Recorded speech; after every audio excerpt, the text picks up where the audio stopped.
What if everything you were told about Elvis Presley's death was only half the truth? One sentence: drugs played no role, locked the official story for decades. But behind that statement sat toxicology reports, hidden medical details, and numbers so shocking they still raise questions today. 14 drugs in his system, 10 at dangerous levels, a heart twice the normal size. This isn't rumor, it's documented history. Tonight, we're breaking down the files, the facts, and the medical red flags that were ignored. Because Elvis Presley's death wasn't natural and new evidence says otherwise. Stay with us because every detail matters. And if you want more deep dives like this, make sure you like the video and subscribe. You won't want to miss what comes next. Drugs played no role, or so they said. This is where the story starts to shift. At exactly 8 p.m. that night, Memphis medical examiner Dr. Jerry Francisco stepped in front of reporters and delivered a statement that would define the official narrative for years. His message was firm and unmistakable. Drugs played no role in Presley's death. He said Elvis died from cardiac arrhythmia, a deadly heart malfunction linked to heart disease. Most people didn't question it. After all, Elvis had met President Richard Nixon and even received a badge from the Bureau of Narcotics and Dangerous Drugs. He was publicly viewed as anti-drug, and that reputation carried weight. But the story didn't end there. Something soon surfaced that didn't line up with what the public had been told. Weeks later, the toxicology report finally came back, and what it revealed told a very different story. The shocking toxicology report. When scientists tested Elvis's blood after his death, the results were shocking. 14 different drugs were found in his system, with 10 present at medically significant levels, enough to spark controversy that still hasn't faded.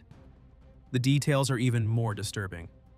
Codeine appeared at nearly 10 times the therapeutic level, more than 30 times the recommended dose. Morphine was also present, along with methaqualone, quaaludes, Valium, pentobarbital, and phenobarbital. Together, this pharmaceutical mix was powerful enough to overwhelm the body of an average person. What raised even more red flags was the source of these drugs. Elvis's personal doctor, Dr. Nick Nikopoulos, had prescribed only 2 of the 10 major drugs found. The rest came from multiple doctors, dentists, and pharmacies across several states. In 1977 alone, Dr. Nick wrote over 10,000 prescriptions for Elvis, an astonishing number for one patient in 1 year. The medical time bomb inside his body. But here's the part most people never hear about. The autopsy didn't just point to drugs, it exposed a body that was already breaking down. Elvis wasn't just sick, he was coming apart from the inside. When pathologists examined him, the findings were alarming. His heart weighed around 520 grams, more than double what's considered normal. His coronary arteries were severely clogged with atherosclerosis. His colon was dangerously enlarged, measuring 5 to 6 inches wide when it should have been closer to 2 or 3, and stretched out to 8 or 9 feet in length. That isn't normal, not even remotely. The damage didn't stop there. He suffered from chronic liver disease and glaucoma in both eyes.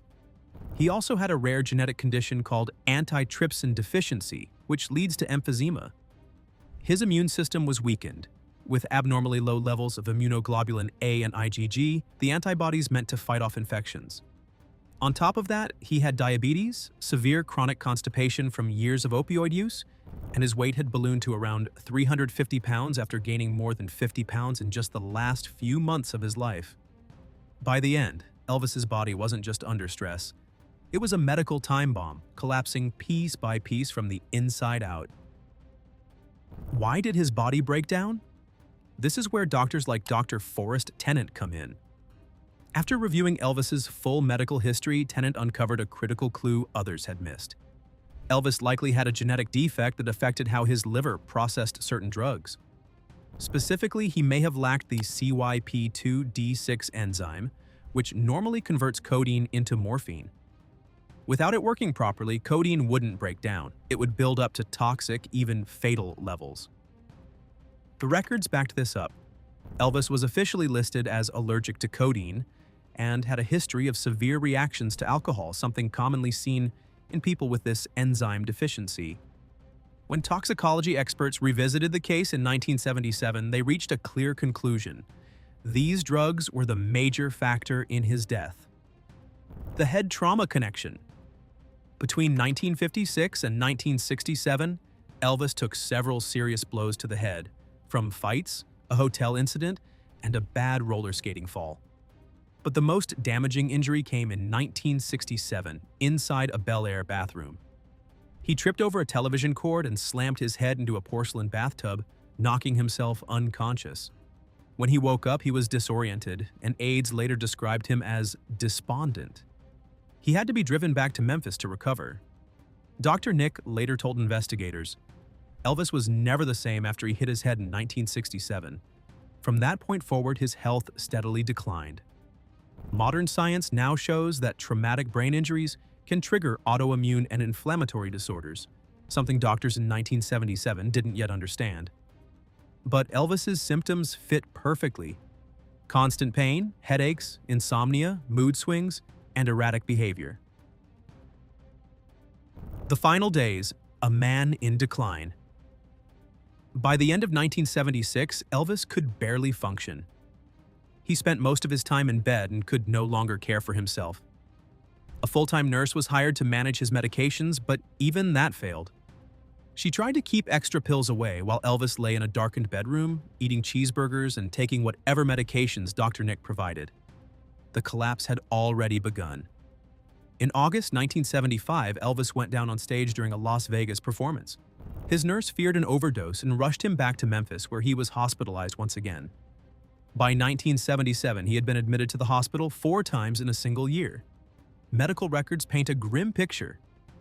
During a hospital stay in August and September 1975, nurses documented 26 headaches and 14 episodes of insomnia in just 2 weeks. Repeatedly, Elvis reported general pain, hurting all over, sometimes multiple times per shift. Then August came again, the moment his body finally gave out. What actually killed the king? Medical examiners ultimately blamed Elvis's heart.